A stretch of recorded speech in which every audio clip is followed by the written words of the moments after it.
Bonjour à tous et merci d'être là pour cette conférence de Victoria Suite. Je m'appelle Anne Barofio, je suis professeure à l'unité de développement et de recherche en éducation médicale. Et j'aimerais commencer par remercier les personnes grâce à qui on a pu inviter Victoria Suite, qui sont nos sponsors. Tout d'abord, les UNIGE, au travers de leur directeur médical, le professeur Arnaud Perrier, mais aussi la Fondation pour la recherche médicale, grâce au doyen de la faculté de médecine Henri Bounamo, et finalement, l'organisation absolument parfaite d'Alexandra Mandofia. Donc merci à eux tous. Maintenant, j'aimerais vous présenter Victoria Suite. Victoria Suite est une personne très particulière. Elle est médecin, mais aussi historienne. Et elle a entamé au cours de sa carrière une réflexion qui l'a amenée peu à peu au concept de slow medicine. Ses expériences personnelles avec ses patients, mais aussi l'expérience qu'elle a eue dans les hôpitaux dans lesquels elle a travaillé, en particulier un hôpital très particulier à San Francisco, le Laguna Honda, un hôpital basé sur le modèle des hôtels-dieux du Moyen-Âge, mais tout en ayant accès aux technologies de pointe. Puis ensuite, l'hôpital qui l'a remplacé, qui lui était basé sur les principes modernes du healthcare. Et ces expériences l'ont amené à questionner justement ce système basé sur une soi-disant efficacité. Cette réflexion s'est enrichie lorsqu'elle a entamé une thèse sur la vie d'une soignante et savante très renommée au Moyen-Âge, au XIIe siècle, qui s'appelle Hildegard von Bingen, et qui a elle-même écrit de nombreux textes sur l'art de soigner. Elle a continué aussi son cheminement, au sens propre du terme, en allant chaque été le long du chemin de Compostelle. Elle l'a fait entièrement, ce qui lui a permis de mûrir toutes ses réflexions. Elle est ainsi devenue une pionnière du mouvement de la slow medicine. Son message est simple. C'est que finalement, si on prend le temps qu'il faut avec les patients pour trouver le bon diagnostic, on les soigne bien mieux et ça coûte moins cher. Conséquence, prendre plus de temps est plus efficace et coûte moins. Si Victoria Suite et d'autres se soucient de prendre le temps avec les patients, ceci est aussi vrai chez nous. Et j'ai trouvé important de donner la parole avant Victoria Suite au directeur médical de l'hôpital, Arnaud Perrier, puisqu'il y a un projet chez nous, là autour aussi, et j'ai trouvé important que vous en soyez informés. Arnaud, je te laisse prendre la parole.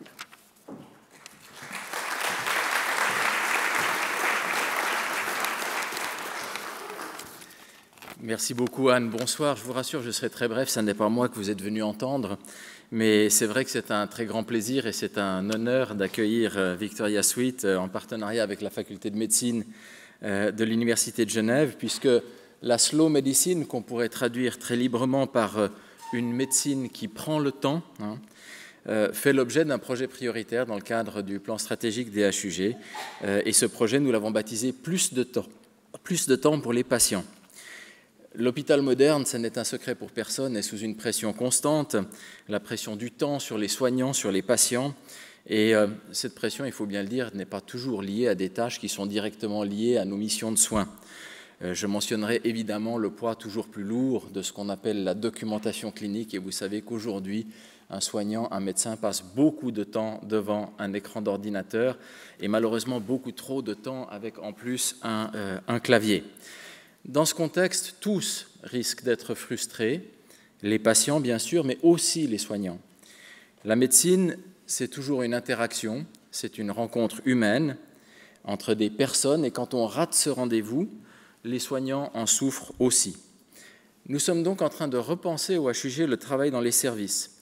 Et pas n'importe comment, nous le faisons vraiment avec les personnes qui travaillent sur le terrain, toutes les personnes, les soignants, les aides-soignants, les infirmières, les infirmiers, les pluriprofessionnels de santé, les médecins, le staff administratif des unités de soins, qui ensemble réfléchissent à leur manière de travailler, beaucoup trop souvent en silo, et repensent leur organisation, dans le but de retrouver du temps pour les patients et remettre le patient au centre des soins, en refaire un vrai partenaire de ces soins et non pas quelqu'un qui est livré à la médecine.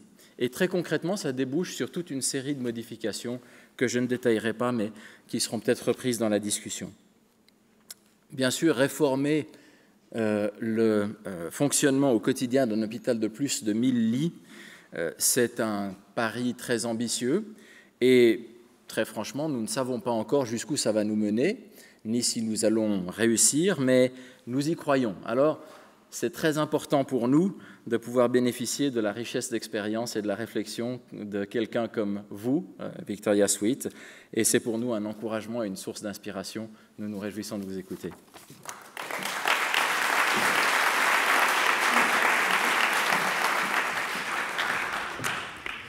Bonsoir tout le monde.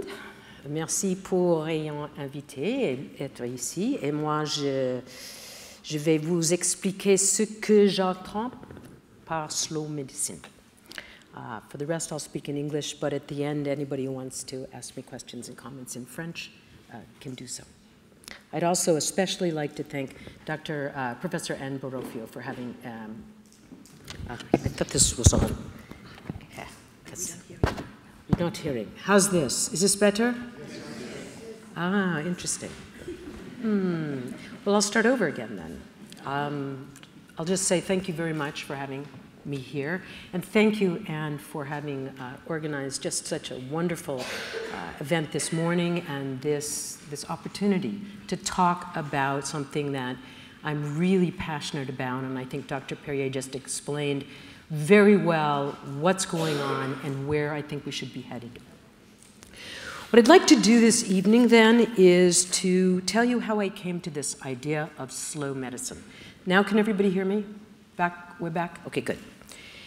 I'm not the only doctor to come up with this idea, of course. There have been a number of other doctors who came up with this idea also, starting first in Italy, where it's an obvious extension of the slow food movement.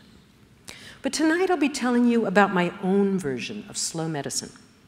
I'll tell you a bit about myself, then about the unusual hospital where I practiced medicine for 20 years, and what I learned from its patients. And I'll end with the pilgrimage to Compostela and how it affected how I take care of my patients. The talk will be about 42 minutes, so we should have some time to discuss how we might go about implementing plus de temps pour les patients. The first thing you should know about me is that I don't think of myself as a natural-born doctor. When I was growing up, I never watched doctor shows on television. I didn't volunteer in hospitals. I wasn't interested in touching or even hearing about sick bodies. And when I told my parents I was going to medical school, they were absolutely shocked.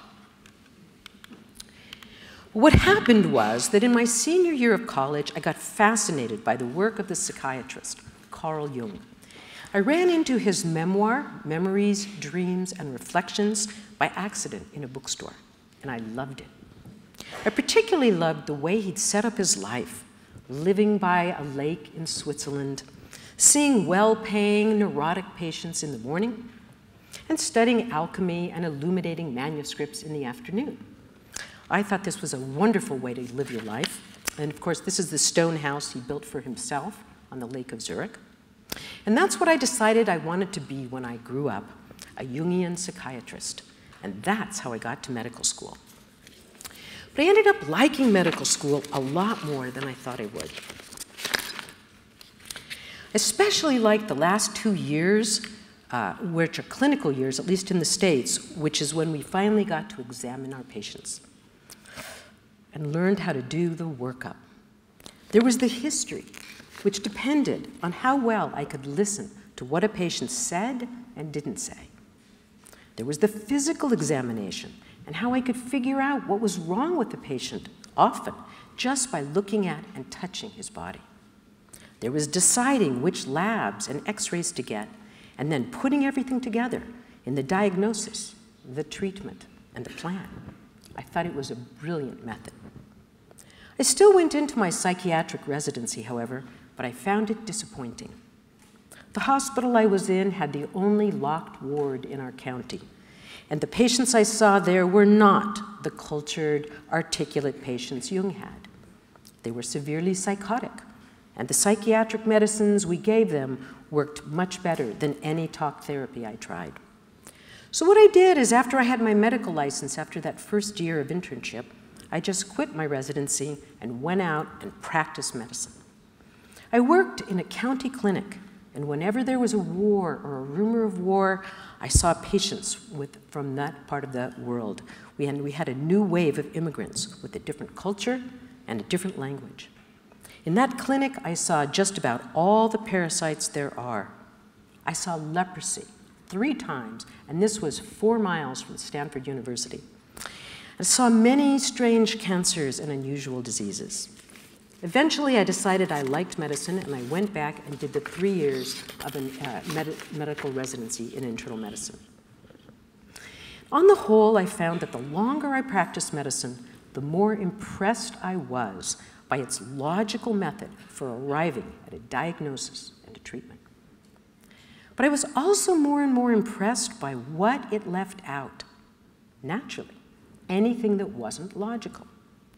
So after a while, I began looking around for a different, more inclusive model in alternative medicines, in naturopathy, in homeopathy, but especially in Chinese and Ayurvedic medicine.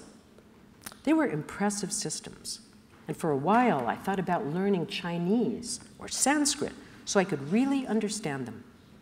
But finally, I decided even if I did learn the language, their cultures were just too different from mine. It was at this rather discouraging point in my life that one day, in the library, I discovered a book that surprised me. It was called Hildegard of Bingen's Medicine, and it had just been translated from Latin into German and German into English. In the introduction, I learned that Hildegard had been a 12th century German nun. She'd also been a mystic, a visionary, a composer, and a medical practitioner. And she'd written this book on her medicine, and as I read the book, I was more and more intrigued. Hildegard's medicine was not the eye of newt, toe of frog I'd expected from a medieval medical text. It was a real medicine for real patients with real diseases I could recognize. But it was clearly based on a completely different model of the body from my own modern Western model. I couldn't quite put my finger on how it was different. In some ways, it was a lot like Chinese and Ayurvedic medicine, and I wondered if it was perhaps the missing piece that had been left out of the Western medicine I'd been taught. So I decided at that moment to go back to school and get a PhD in medical history with Hildegard as my focus. But I didn't want to stop practicing medicine, and that's how I got to Laguna Honda Hospital in San Francisco, because it was the only place at the time that I could find that would let me practice medicine part-time. When I saw it for the first time, high on a hill overlooking the ocean, I was taken aback. It looked like a 12th century Romanesque monastery, with cream-colored walls, a red-tiled roof, a bell tower, and turrets. After my interview, the medical director took me out for the tour. Well, the place was huge. It was on 62 acres of land, so 10 hectares, right in the middle of San Francisco. And at the time, it had almost 1,200 patients. She showed me the long, open Florence Nightingale wards where the patients lived, the old-fashioned operating room, a 1950s-era beauty salon with its steel helmet hair dryers, and the chapel, which was more like a small church, really, with polished wooden pews, stained glass windows, and very politically incorrect Stations of the Cross along the walls. Then we went outside, and she showed me the greenhouse, the aviary, and the little barnyard, so that patients could pot plants, watch chickens hatch from eggs, and even see animals even if they were bedbound. And then we walked back to her office, and she offered me the job. Well, I wasn't sure. The hospital looked like no hospital I had ever seen or even imagined. On the other hand, it was the only place that would let me practice medicine part-time. So I hedged my bets. I told her I would come for 2 months. and I ended up staying for 20 years because it turned out to be a great place to practice medicine. And the reason for that was that originally it had been the San Francisco almshouse, which was how in the States we used to take care of the sick poor before there was health insurance. It used to be that almost every county in the state had an almshouse, along with the county hospital, and both were more or less funky, but adequate and free, and they provided some place where anyone could go. What happened in the States is that starting in the 1950s, many of the county hospitals and almost all of the almshouses were closed for reasons of justice from the left and economy from the right. And Laguna Hondo was probably the last almshouse in the United States. Typically, the almshouse got the bottom 1/10 of 1% of people. And so the patients I saw at Laguna Hondo were 3 standard deviations from the mean. Any mean. They were the tallest and the shortest. They were the oldest and the youngest. They were the fattest and the thinnest and the nicest and the meanest patients I ever had. And they had almost every disease too, because if a disease occurred at 1 in 100,000, I would see a case. So I learned a tremendous amount of medicine there. And I soon learned that the most important thing to do when I first admitted a patient was to see him or her as soon as they arrived, before looking at the records or talking with the family. It wasn't how I'd been taught, but that way I could reach my own conclusions, uncontaminated by their previous diagnoses. So what I would do is that as soon as I got a new patient and my patient was in bed, I would walk down that old-fashioned ward, find him or her, and sit on his bed or in a chair, and then we would just look at one another for that first moment, which is the beginning of a long-term relationship. Everything that will ever come up is already there, if you only knew. I would see how clean or dirty my new patient was, how happy or sad, scared, fretful, or at peace. I would get an immediate sense of how sick he was, of how much life force I had to work with, which is the most important measure of all. We would talk, but not much. We would talk later. I would examine the patient first. Because although today there is a movement to discredit or even ban the physical examination as not evidence-based, not objective, there is nothing better, nothing more informative than thoroughly examining a patient. Not as a ritual, not because it is traditional, not even in order to strengthen the doctor-patient relationship, but simply because the body is where the diagnoses are. The body is the problem. The body is what the patient brings us.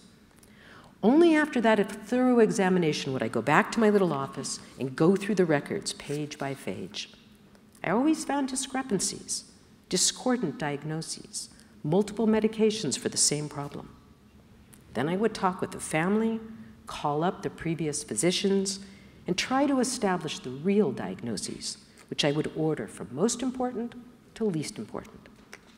Finally, I would write up the story of the patient using the elegant format of modern medicine: history, physical, assessment, and plan. Day by day, I would work through this plan, reformulating it as things became clear. And although to a healthcare economist all that time would seem inefficient, I was continually impressed by how efficient it was, even from a healthcare economist's point of view. For example, patients would come in that hospital on between 15 and 26 medications, of which they actually needed only 4 or 5. They would have accreted all those medications over the years as their doctors, not having the time to discontinue a perhaps unnecessary medication in a stable patient, would simply renew everything. They would have gathered diagnoses too, serious diagnoses they didn't actually have or had no longer: seizures, diabetes, hypertension, even cancer or AIDS, for which they were taking medications and getting lab tests that they didn't need. Establishing the correct diagnoses and then getting them off all those unnecessary medications with all their side effects Took me a lot of time, but in the long run, it saved way more money than it cost. It was slower, but it was better. Plus de temps pour les patients meant that I had the time to get it right, which to my mind seems simply this: that the patient is happy, the doctor is happy, we have the right diagnosis and the right treatment, all for the least amount of money. This is what I call the efficiency of inefficiency, and it is amazingly cost-effective. Meanwhile, I'd gone back to school and started my PhD in medical history, with Hildegard of Bingen as my focus. I wanted to understand what was so different about her medicine and the pre-modern medicine she represented. My idea was to look at Hildegard and her medicine from the inside by learning her language, her culture, and her history as she knew it. So I studied medieval Latin and German, paleography, medieval history, and medical history, and I took classes in medical anthropology and folklore. And I read what she wrote in her own medieval Latin in the original manuscripts, and I studied every 12th century medical manuscript I could find. Also, I experimented. I grew her medicinal plants in my garden. I cooked up her potions and syrups. I brewed her medicinal beers, and I baked her antidepressant cookies. And slowly, I began to understand how Hildegard's model of the body differed from our own modern mechanical model of the body.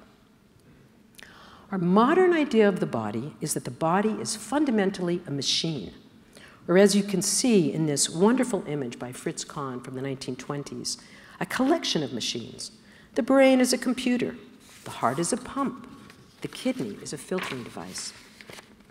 Disease, therefore, is a mechanical breakdown, and the role of the doctor is to find what is broken and fix it, repair it, or replace it. Hildegard's idea of the body, I gradually realized, was very different. Her idea was that the body was more like a plant than a machine, and the doctor more like a gardener than a mechanic. What's the difference? The difference is that someone else has to fix a broken machine, but a plant can heal itself. Hildegard called the power of a plant to heal itself its viriditas, its greening power, from the Latin viridis, which means green.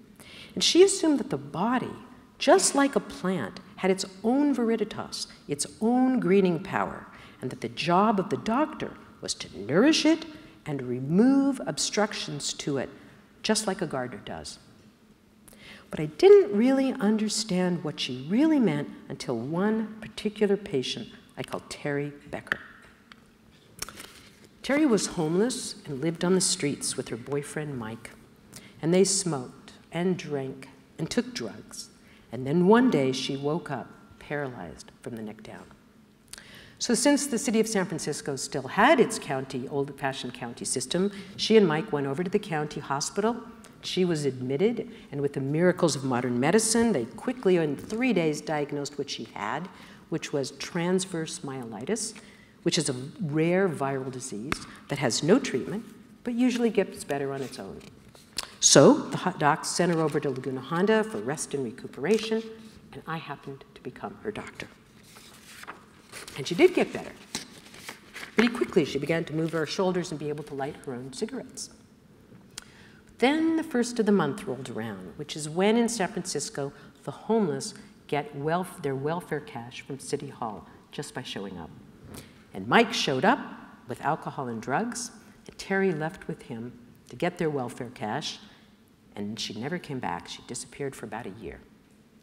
Later, I found out that during that year, she turned up at the ER 28 times. And one time, Mike took a 2x4 to her, broke her leg, robbed her, and abandoned her on the streets of San Francisco. Eventually, she developed a huge bed sore from sitting in her wheelchair all day long. And the surgeons at the county hospital operated on it 3 different times so that they could cover it with a skin graft. But every time as she was starting to heal, the first of the month would roll around, Mike would show up, Terry would go out with him, and that graft would deteriorate. Finally, that bedsore was just too big to graft. The surgeons at the General threw up their hands and sent her back to Laguna Honda, and once again, I just happened to be her doc when she came in. When I saw Terry's bedsore for the first time, I have to tell you I was absolutely shocked. It was the largest opening in a body I'd ever seen. It went from the middle of her back down to her coccyx. It spanned both her sit bones, and it was so deep that at the bottom of it, there was all this decayed and decaying tissue from her skin grafts, but I could see at the bottom of it, I could actually see bone, Terry's spine. It was way too big to graft, the surgeons were right, and it would have to heal on its own. And in the meantime, what chance did Terry have of not getting an infection that would kill her? It wouldn't work in those cases for me to give antibiotics prophylactically, and I had nothing left in my little black bag. So I walked back to my office, and I sat down at my desk, and I thought about this. I thought how Terry Becker would probably die in a modern era of a medieval disease. I found myself staring at a plant that a patient had given me years before that by this time had grown all across my wall. And I thought this bedsore was a catastrophe, possibly the end of Terry Becker. But then suddenly I asked myself, well, what would Hildegard do? I thought about viriditas and the idea that coursing through Terry's body was this natural power of life and healing. And I thought, maybe Hildegard wouldn't do anything at all, except remove what was in viriditas's way. Well, what was in its way, I asked myself. All that dead tissue was in its way and had to be removed. Anything uncomfortable that attracted Terry's attention, like wrinkled bedclothes or hard mattress, had to be removed. Any medications she didn't absolutely need. Uncertainty, fear, hopelessness. And then, what Hildegard would do, I thought, would be to strengthen Terry's viriditas with the basics. Good food, deep sleep, fresh air, and sunlight. So I wrote my prescriptions, and it was amazing to see how fast Hildegard's prescription began to work. But then the first of the month rolled around, and right on schedule, Mike showed up. He was still pretty cute, still wearing his tight Levi's, still walking with his little strut. The nurses made him wait in the waiting room, and we all watched as Terry rolled herself on her prone gurney down the ward and went into the waiting room to meet him. They were in there a long time. Finally, the door opened, and Mike came out and left. Terry had thrown him out. She told him never to come back. Then she stopped smoking, and her appetite improved, and that hole in her backside began to fill in. Since I only checked it once a week, its progress seemed as magical as those time-lapse movies that they used to show us in school, where you see a plant grow from a seed in a few minutes.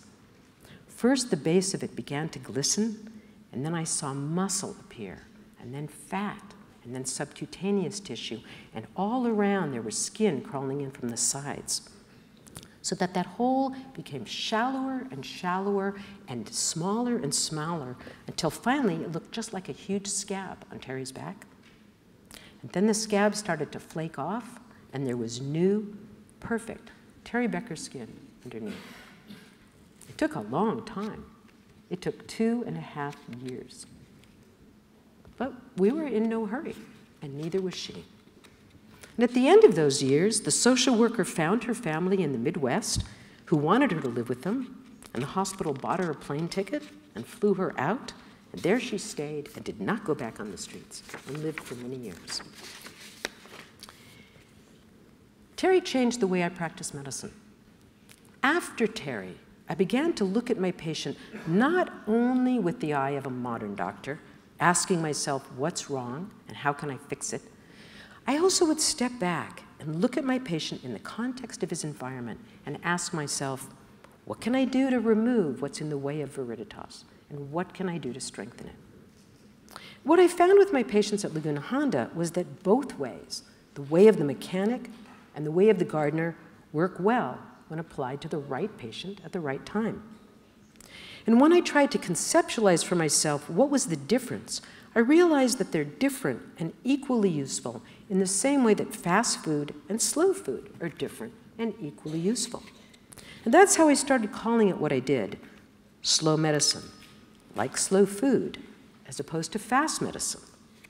And it works best on patients who have slow diseases, chronic diseases, slow in coming on, or diseases for which modern medicine has no treatment, as opposed to the fast medicine I also use, which works so well when a patient has appendicitis, or heart attack, or even cancer, but which doesn't work so well when the patient's recovering from the appendectomy, the heart attack, or the chemotherapy. And although it's easy to put slow medicine and fast medicine in opposition, as I've just done, actually I find they work best together, the same way that our two eyes give us two different perspectives, which when merged together gives us a three-dimensional view of the patient. Well, by this time I had finished my PhD on Hildegard, and as a present to myself for finishing, I decided to walk the medieval pilgrimage to Santiago de Compostela in Spain, 2,000 kilometers across France and Spain. But what's a pilgrimage, and why did I want to go on one? A pilgrimage is a journey for spiritual reasons, but with a material goal, a shrine, a church, a mountain. The word comes from the Latin word for pilgrim, peregrinus, from per auger, which means through the territory. So a pilgrim is someone who leaves home to travel through a territory that is, by definition, not home. And so it means alien, foreigner, stranger. In the Middle Ages, being a pilgrim was a big deal. It was what we all are, the medievals thought, pilgrims on the pilgrimage of life, leaving our home at birth and traveling through time until we reach the spiritual goal of death. Along the way, feeling other to what we see around us. And to make a physical pilgrimage was to make that metaphor real. There were three major pilgrimages in the Middle Ages. There was the pilgrimage to Jerusalem, to Rome, and to Santiago de Compostela, which was the most exotic. It became a pilgrimage site in the 9th century when the body of St. James was discovered at the northern tip of Spain. The miraculous story was that the body had arrived in a stone boat that set sail from Jerusalem when the saint was martyred. After it was discovered, a cathedral was built so that pilgrims had someplace to stay at night as they walked. It became very popular, and by the 12th century, hundreds of thousands of pilgrims were walking to Compostela every year to see and hug this reliquary of St. James' bones. After the Middle Ages, though, with the Reformation, it was pretty much forgotten until the 1980s when it was discovered. And when I heard it was still possible to walk it in the medieval way, on the medieval paths, I decided to do it. I started looking around for a friend to go with me, which was harder than I thought. But eventually my friend from medical school, Rosalind, said she would go. The whole thing takes 2 months, and since we were both working, we decided to divide it into 4 sections and do it over 4 years. We wouldn't take backpacks, but we took little day packs. We walked about 25 kilometers every day and stayed in chambres d'hôtes, or little one-star hotels. And over the next 4 years, that is what we did. We would go in early September, which is a beautiful time in France and Spain, and there were just enough pilgrims on the way to make it interesting and companionable. Every year, we would go back with the same packs to exactly where our footsteps stopped the year before. We would put on our last year's clothes, lift up our walking sticks, and take the next step. And every year, as soon as I heard the click of my stick on the cobblestones, I would be right back in that space of pilgrimage, right back where I'd been a year before, as if only a night had passed. Every year, I learned something different, something special that I took back to my life, to the hospital, and to my patients, and which changed the way I practice medicine. I'm going to tell you about the 3rd year and what I took back to my patients from it. The third section leaves from Saint-Jean-Pied-de-Port in France, goes over the Pyrenees to Roncesvalles in Spain, and then continues halfway across Spain. So it goes through France, the Basque Country, and Castile. 4 languages and many different foods and ecosystems with lots of history. What I took back to the hospital that third year was the day we got ahead of our group. I call it our group, but we didn't have a formal group. Rosalind and I traveled as the 2 of us. But informal groups formed, just as they did for Chaucer at the Inn of the Canterbury Tales. Because starting out from the same place every day, most people walk about the same distance, a kilometer every 15 minutes, or about 2 miles an hour. Some walk quickly, arrive at their destination early and take a siesta and have a beer. Others take their time, though they still arrive at the same destination by the end of the day. So groups naturally form. The 2 Americans, the French singers, the flirtatious divorcee, the talkative Spaniard, the 2 serious Germans. But that particular day, we somehow got ahead of our group, a whole day ahead, though we didn't know it. That evening, we went out for dinner, sat down at a table, and ordered. And as we waited for our meal, I noticed that right next to us, at the next table, were 2 other Americans, pilgrims, just about our age. They even looked kind of like us. Then I sat back in my chair and I looked around. Sure enough, over there were the 2 somber German pilgrims, except they were not our serious German pilgrims. There was the French singing group, but they were Belgian, and they didn't sing but played the recorder. Way in the back was a dour Norwegian, taking the place of our friendly Dane, and the little group of Spaniards talking loudly, just not our Spaniards. It was uncanny. It was a whole group of pilgrims traveling together, just like our group of pilgrims, but not our group of pilgrims. All the time I thought we were unique, walking on the pilgrim path. I thought it was our pilgrim path, opening its adventures for the first time to us. But ahead of us all the time was a near identical group, and doubtless behind us too. For lo and behold, there they, that is we were, in the restaurant that night, a version of ourselves and our group. That is what I brought back to the hospital that year. I'd already begun to realize something like it already. On the admitting ward, there was a way in which my patients were almost, if not quite, interchangeable. I always had a kind of group. But after the third year of the pilgrimage, I began to see that it was also true about the nurses and the doctors and everyone else at the hospital. My group, individual as each of its members were not unique. My patients and I and the doctors and nurses and administrators were just as accidental a group as a group of pilgrims on their way. It meant that the parts we were playing were in some sense accidental, as if this time I'll be the doctor and you'll be the patient. Next time we'll switch. And so after that third section of the pilgrimage, I began to look much more closely into the faces and eyes of my patients and the nurses and the bus drivers. Which part were they playing, I wondered. And I found they were looking back at me in the same searching, intimate way. And this brings me to the last part of my talk today, which is what happened to Laguna Honda and its old-fashioned style when it was finally discovered over the hill to the poorhouse. Because eventually it was discovered by the healthcare efficiency experts, by the lawyers of the Department of Justice, and no one liked what they saw. The greenhouse, the aviary, the barnyard, but especially the big open wards. Nobody liked those at all. And so they demanded that San Francisco shut down the old hospital and build a new modern healthcare and rehabilitation facility, or shut it down. There were a lot of battles and politics, letters to the newspapers, meetings and protests, hiring and firings. And I took some time off to think about what I'd learned over those 20 years there and think about what I'd seen about medicine. Looking back, it seems to me that in my life as a doctor, what I've seen in the past 25 years is that the healthcare pendulum has swung from the personal towards the efficient. And I have been more and more impressed by just how inefficient that efficiency is. In spite of everything the economists have tried, healthcare keeps rising every year. There are a lot of ideas about why healthcare costs keep rising, although no one really knows for sure. So I want to end by showing you what I do know for sure, which is what happened at Laguna Honda in the 20 years I practiced medicine there.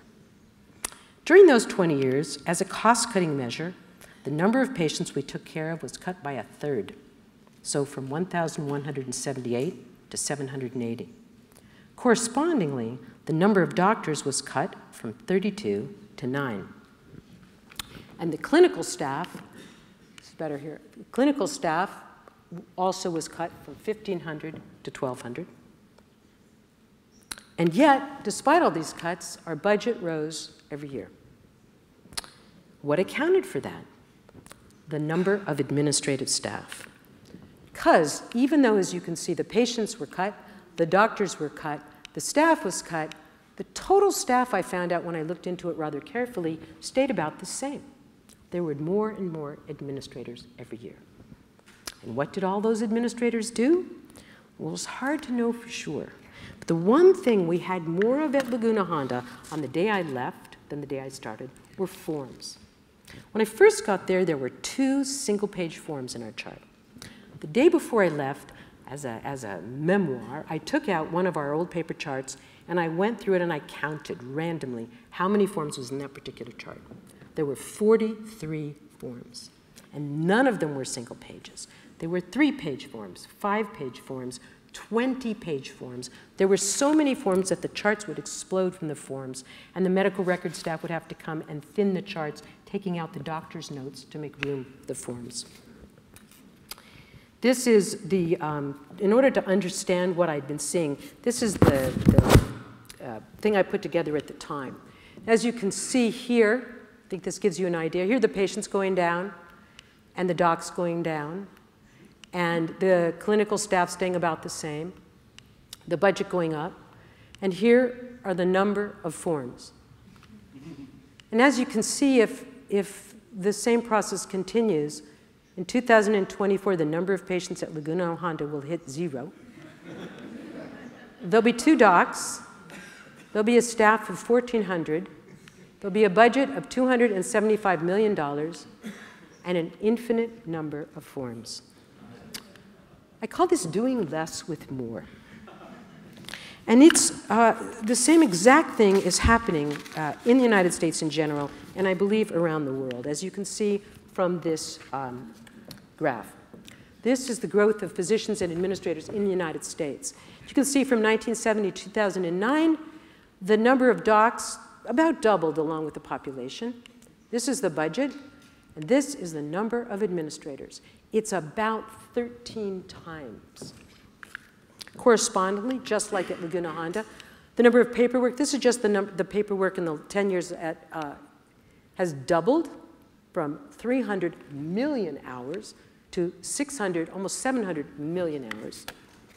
And just as at Laguna Honda, the budget has completely gone up, continued to go up. And the same thing is happening most everywhere in the world. And the question is, in the interest of so-called efficiency, there's a big push going on now for all the efficiencies we've done in America to spread. Electronic health records, HMOs, teams, lean, the virtual instead of the personal. With the same results to be expected. Here in Switzerland, as in the US, doctors will end up spending all their time, and even more than all their time, on the computer, with no one to look at their patient, no time to look at their patients, examine their patients, think about their patients, and get the right diagnosis and the right treatments. And this is not only bad for the patient and the doctors, but it is also expensive. So the question then becomes, can we prove that what I'm calling slow medicine is actually more efficient than efficient fast medicine? We can, and I believe that is something that we can speak about now that I'm almost done with my talk, because there are 2 new studies that look at these 2 different ways of taking care of patients. The fast way, which turns out to be costly, and the slow way, which turns out to be most efficient. So with that, I want to end with pointing out that having enough time with our patients is like this puzzle. When we have enough free time, we have a place to move, we have a place to do that extra step, to find out, to make the extra gesture. Without that, we become docs and healthcare workers on an assembly line. For more, you can take a look at my book, Slow Medicine. And with that, I will end us by reminding us of the idea of who, in the end, wins that race. Thank you very much.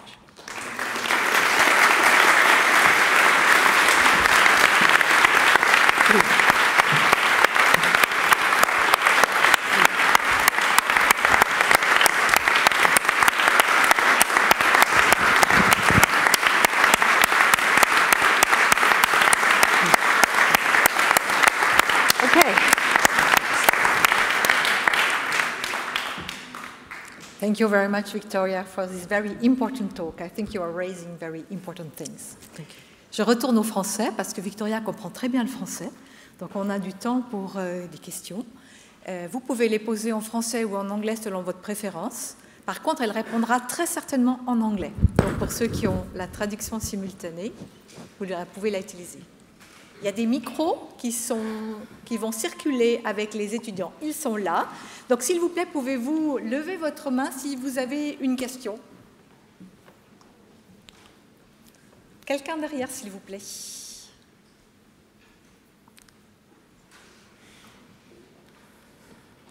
Merci, docteur. Je suis très impressionné qu'aux États-Unis, c'est peut-être le fait de gens intelligents, on soit intéressés par Hildegard de Bingen, cette femme qui s'est même permis d'enguirlander 2 papes. Et à part ses talents de compositrice et sa médecine, je trouve étonnant que vous ayez réussi à convaincre vos collègues, votre cadre. Mais finalement, la question, qu'est-ce qu'il est devenu de votre hôpital où vous vous sentiez si bien? Et a-t-on créé ce super nouvel hôpital? Et ce qui se passe là-bas près de Frisco, est-ce que ça se passe aussi aux États-Unis ailleurs que dans les cercles d'anciens hippies? I think I understood most of that. Alors, je vais essayer un peu de parler français juste pour l'idée, mais probablement je vais changer en anglais après. So, pour l'hôpital, on a créé une jolie nouvelle facility, healthcare facility. That's about it. It's beautiful. All the patients have private rooms. And most of the people who stayed had experienced the old hospital really regret the loss of that open, free space. But the hospital did move. All the patients moved, and it's been now about 8 years. And it's fighting the same battle that's going across the United States and probably the world, the battle of the computer taking over everything. I think on the whole, it's the same kind of place because the patients are the same. But if I understood his question, that's right. But there's a push for efficiency. There's a push to discharge the patients. I mean, it's much more like a new hospital without this space. One of the things about those open wards is that we could take patients in. We could just always find a place. There would be a door we could open and put a patient in there. With the single hospital rooms, it's very strict. We have to get patients out. We have to discharge them. So that most of the energy on is to get the patient out, which is, I think, what's happening, I don't know here in Switzerland, but certainly in the United States. Was that pretty much? Also, yeah. Is it the same everywhere in the States, or is it special here? But there was this kind of hospital Yes. as well. As far as I could tell, it was the only hospital in the United States, and I've had a chance to go all over the United States. There were a couple of other places that also got closed down around the same time. So I don't think there's anything left like that in the United States at all, which is really too bad, I think. Anyway.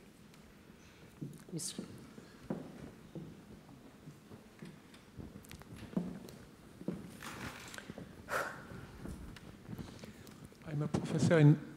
Ça marche? Ouais. I'm a professor in marketing, but I work on operations and marketing and quality of life. And I work on cancer patients and cancer caregivers and their quality of life. Yes. My first question, in the leaflet, in the synthesis, introductory synthesis, they say something wrong. You said you were interested in in the approach which is not logical. I think actually this approach is very logical. It's just a different framework. That's what we study in science. And very often we attack alternative medicines, saying it's not scientific. And I always try to explain to my PhD students in medicine, it's not scientific, it's just a framework you don't understand. So my first question was this: could you comment a little bit more about the gap between the framework you are taught in the university and the antique framework which you studied with Bingen or with the Ayurvedic medicine? And second, talk to us a little bit more about the interaction between quality of life. I am convinced that by listening and talking more, we can improve the role of the patient as an actor. You commented that. And that's very interesting for me, how to make him become an actor and therefore create a dynamic where nurses, doctors, and caregivers, that's my second question. Can you comment that? Thanks. Okay. So I guess the first, when I said not logical, I think of logic as being step by step. And one of the things that strikes me about the body is that it's, I think what the Italians would call complex, that it's not, the essence of a machine is that mostly one part does one thing. But what's fascinating about the body is that one part of our body does all kinds of things. One hormone does many different things. And if we treat the body like a machine and change one thing, we're never just changing one thing. So when we give a medicine to somebody that we think, let's say, to lower their blood pressure, it also makes hair grow on their heads and makes their prostate shrink and does good things and bad things. We never just do one thing. And logical step by step in that way, I think we consider the body as complex in the sense that meaning and health emerges out of it, not in this linear way. And one of the problems with when science, and I was a mathematician in college, it's not that I dislike logic, but I don't think that the body is accessible to understanding it as a whole if we try and break it down into its parts. We can understand a little bit, but we can't see it as a whole. So one of the intriguing things about this pre-modern way of looking at it as a plant is that you kind of, it's just a different way. You know, when I look, and I use both. So when I look at a patient who brings me something, I first use this sort of focus in, what's wrong here? But I also, there's a way in which I step back and sort of see the patient as a whole with things going in, coming out of the patient. So in that sense, I see them as two different views, really. So that would be my answer to the first question. And the second is the issue of the patient being part of his or her healing, I think was the second part of your question. I draw a big distinction between patients when they're acutely ill, vulnerable, scared, terrified, sick, and in pain, and the patients before that and after that. I know for myself, when I'm suffering, I don't personally think that I'm capable of making good decisions. I actually need to be taken care of. Before that and after that, it's different, though. So if after the surgery and this, how does the patient then gain back control?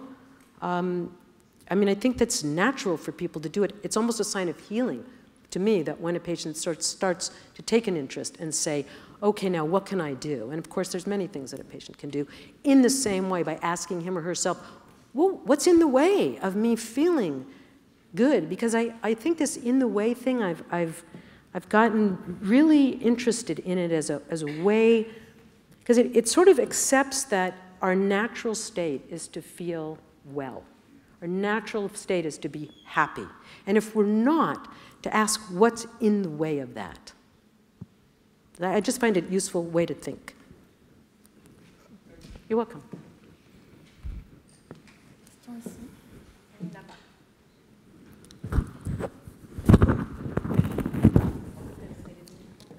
Oui, merci. Je vous remercie beaucoup de votre exposé. Moi, je pense à l'avenir, à l'avenir de l'humanité. Oui. Est-ce que vous ne pensiez pas qu'on pourrait intégrer des cours, des leçons dans les collèges pour apprendre aux adolescents à se connaître soi-même? On pourrait mettre des programmes dans les collèges ou bien dans les lycées ou autres, à apprendre aux gens à se connaître. Comme on est tous différents, on peut difficilement aller voir un médecin qui ne vous connaît pas tellement, puis essayer d'avoir un diagnostic. Est-ce que ce diagnostic, il ne pourrait pas commencer très tôt dans le fait que l'être humain, il est comme il est, on est tous différents, il pourrait apprendre déjà à se connaître. Comment est-ce qu'il réagit en fonction des pressions atmosphériques, en fonction de l'humidité, du climat, etc. Est-ce que ça ne serait pas quelque chose d'utile pour votre travail? Voilà, je vous remercie. Could you sort of translate that for me? Whether we should learn to the people when they are young already, still at school, to better know themselves. Well, so the way I would answer that, okay, that's what so again, I actually think it's natural. Let's look at what is in the way of students doing that, because my experience of young people is that they're fantastic, that they're searching, that they're naturally curious, interested, you know, cool kind of people.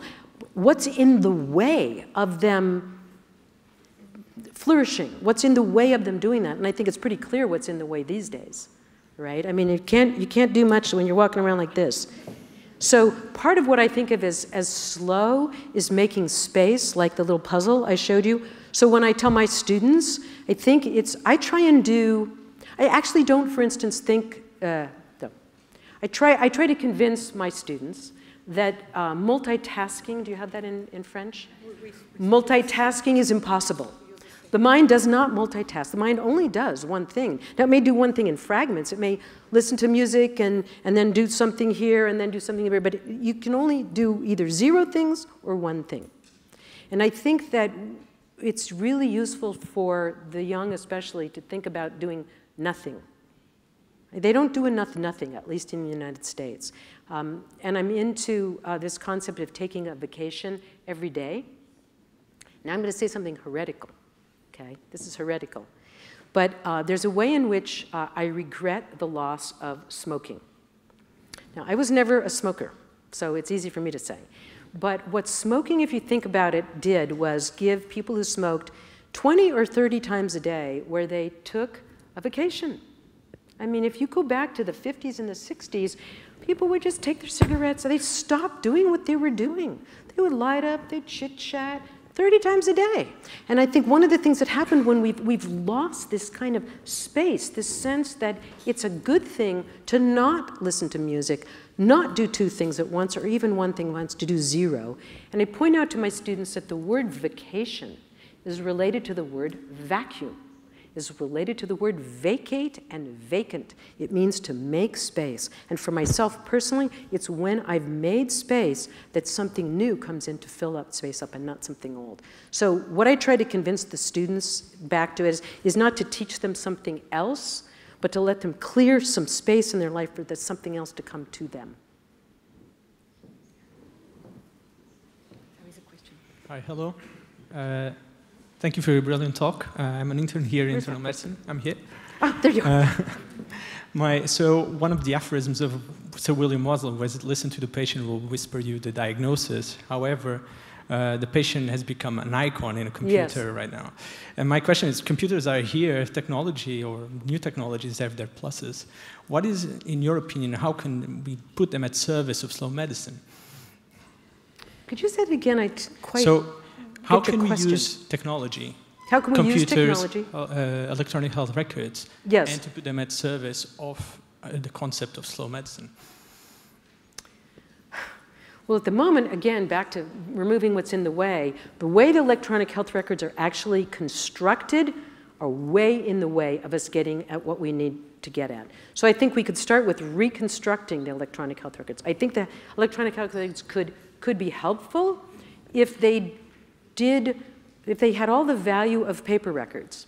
The value of paper records was that by writing my patient's story, I had to think about the story. I had to actually think and synthesize and come up with the story of the patient. That was useful. And electronic health records, as they stand now, have destroyed that possibility.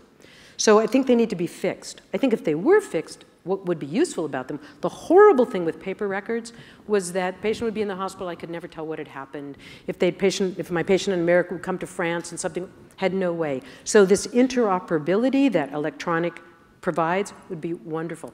I'm not a believer in thinking that computers can even begin to approach human intelligence when it has the space to think. So that's what, I think the electronic health records need to be fixed. Is that sort of, okay.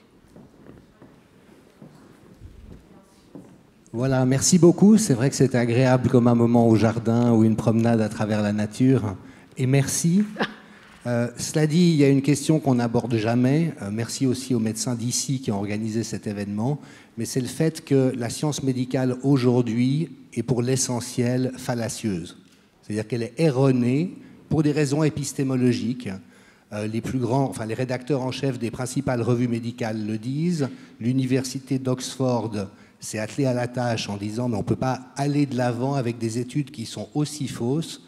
Et puis il y a un élément que la plupart des gens ignorent qui est la crise de leur reproductibilité, qui est quand on essaye de reproduire les recherches dont on dit qu'elles ont démontré ceci ou cela, 9 fois sur 10 on ne trouve pas les mêmes résultats. Donc toute cette logique qui façonne l'art de soigner aujourd'hui, et ça remet en cause évidemment l'intégrité d'aucun médecin en tant que personne, mais dans le système, on a un énorme problème épistémologique et que personne ne veut voir ou que personne ne donne l'impression de prendre en compte dans réellement toute son envergure. Et corrélé à une certaine négation de la personne humaine. C'est l'époque des examens en première année de médecine. Moi, je suis estomaqué qu'en 2018, on fasse encore subir ça aux étudiants, qui aient besoin d'une sélection, c'est une évidence, mais avec des moyens aussi pathogènes et aussi humainement brutaux, je ne sais pas comment est-ce qu'on peut défendre un système pareil. Aujourd'hui, et je terminerai avec ça, 50% des post-doctorants dans les systèmes académiques sont à la limite du burn-out. 50%. Donc on est dans des systèmes qui sont devenus pathogènes, qui ne tiennent pas compte de la réalité humaine, mais, et c'est là le cœur de mon interpellation, qui sont épistémologiquement faux. Donc c'est vraiment une opposition de ma part, pas idéologique, mais scientifiquement, on a un énorme problème. Est-ce que vous aviez... C'était un commentaire plutôt de votre part, j'imagine, plutôt qu'une question. Une part de question. Vous aimeriez que Victoria réagisse à ça? Did you understand? It was okay. So the argument is that the medicine today is based on evidence that is not correct. That the studies are not reproducible. That the science is not okay. That gets us the evidence to practice medicine. So that was one of the. Do you want to comment? Maybe I don't really know how to comment really to that. I mean, I think. It's certainly true that you know, there's a lot of irreproducibility, there's a lot of profit motive. I mean, I think, honestly, the thing that disturbs me most in the actual practice of medicine, let's say today, has been, at least in the United States, the influence of the profit motive on the actual studies. So that, you know, I read them carefully. My favorite part of a study is to read the placebo group, because the placebo group is the group that didn't get anything, and about 30 to 50% of the time, they do equally well. And so what's happened in the United States is the drug companies are now decided it's too difficult to have a placebo group, and they want to not have a placebo group for obvious reasons, because they can say that their new drug works 50% of the time. So I'm very disturbed by that piece. I think as part of our knowledge of the body and the reproducibility and irreproducibility of it, you know, I think compared to 150 years ago, it's amazing what we know. It is amazing what we know. And when I say know, what I mean is, the truth, in English we say the truth of the pudding is in the eating. So what that means is, you know, when I give a patient a medicine and their cancer goes away, That's pretty fabulous. It's pretty fabulous even from when I started as a medical student. So I think we're not going to hit perfection. I'm disturbed about the drug company's influence. I'm disturbed about the marketing piece. But I think the essential scientific part is a better way to go than in Hildegard's time, where it was purely everybody had their own little potions and tried this and that. It's really hard to progress when you have that kind of individual stuff. So that's what I would say. On a encore une question et je crois qu'on va s'arrêter après parce que le temps. Okay. So, Dr. Sweet, thank you very much for the conference, which was very interesting. My question is related, to efficiency. As you said, we have to do more with less, and you talk about the forms to be filled. Yes. And with these forms, we need more documentation, we need more records, we need proof. And in that way, my question is, when you try to get more time for patients, have you been able to review the forms and maybe to reduce the number of pages to be filled, or to review the efficiency of the forms? The whole issue of forms is really very loaded, and it's sort of a long discussion. I think the forms, the protocols, the paradigms are not about taking care of the patient. They're actually about something really very different. They're about getting information. They're about selling information to the pharmaceutical companies. They're about providing things to the government. It's not really helpful to a patient at all for me to fill a form out. It's useless. So that's just the way it's headed. So, I in a sort of joking way, I've thought we could pass a law for the conservation of forms.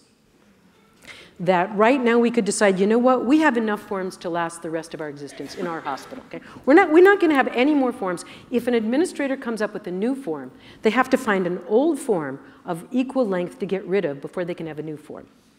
And because I think it's a crisis proportion, I think for the beginning few years, they should find 2 forms. I mean, we could start just getting rid of forms. If you have a new form, then get rid of 2 or 3 forms, so have a steady state of forms. I also think that there's a concept that I call slow administration. Because for any administrators here, I really don't want to set the administrators up as the enemy. I mean, the administrators are just responding to the laws and everything that they have to do. But I do think that administrators could also practice slow administration. And what I mean by that is to acknowledge that every time they do send us a new paradigm, a new program, a new email, a new this, it's taking time from our patient. And if they respected that and helped us remove what is in our way, I think we'd get I think the administrators would feel better about themselves. So I think it's like a different point of view. Okay, thanks. Donc je crois qu'on va s'arrêter là. Merci Victoria et merci à tous de votre participation.